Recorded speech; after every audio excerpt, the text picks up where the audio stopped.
Here I am trying to defrost a mini fridge. All you need is a oil drain pan. You can get one of these at Home Depot or Lowe's. It's about $5, and two 2x4s like this to raise the fridge from the floor, and then make sure that you raise the fridge with the 2x4s, and then move the front of the fridge over to the drain pan, and then unplug the fridge and leave it unplugged for about 4 hours. That's all you need. All the water will be drained out, and then you make sure that you take this tray out with all the water in it, and then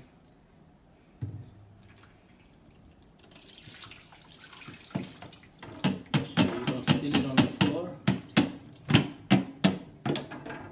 Put it back and close the fridge, and take the drain pan out, and also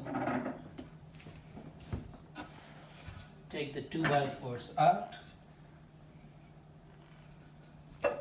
and plug in the refrigerator, and you are done.